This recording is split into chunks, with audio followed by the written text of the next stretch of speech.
পথে নেমেছেন। সরাসরি দু একজনের কাছ থেকে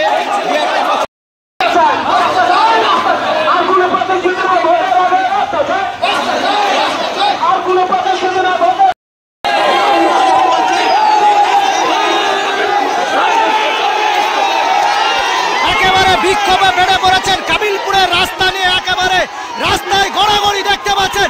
এই মুহূর্তে এক্সক্লুসিভ রিপোর্ট। একেবারে শিশু থেকে শুরু করে 8 থেকে 80 প্রত্যেকেই রাস্তায় নেমে আন্দোলনে ফেটে পড়লেন।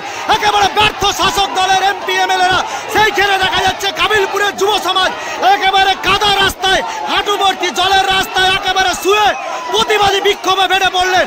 এই মুহূর্তে একেবারে ব্যর্থ শাসক দলের রাজনৈতিক নেতারা মুর্শিদাবাদ জেলার একেবারে দেখতে পাচ্ছেন সাগরদিঘি বিধানসভা কেন্দ্রের এই দৃশ্য ফুটে পড়েছে।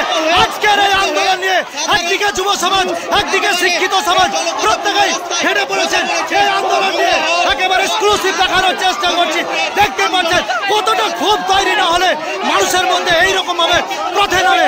একেবারে একদিকে যেমন জন্মদিন পালন করতে ব্যস্ত সাগরদিঘির বিধায়ক, আজকের দিনে তখন কাবিলপুরের মানুষ রাস্তায় নেমে একেবারে বিক্ষোভে বেড়ে পড়েছেন। এই মুহূর্তে এক্সক্লুসিভ হাজার হাজার মানুষ, কাতারে কাতারে মানুষ আজকে কাবিলপুরের রাস্তা নিয়ে কিন্তু পথে নেমেছে। এই মুহূর্তে এক্সক্লুসিভ রিপোর্ট দেখানোর চেষ্টা করছি। একেবারে ব্যর্থ শাসক দলের নেতারা কাবিলপুরের আম জনতা থেকে শুরু করে শিক্ষিত সমাজ রাস্তায় একেবারে গড়াগড়ি দিয়ে আন্দোলনে ফেটে পড়েছে।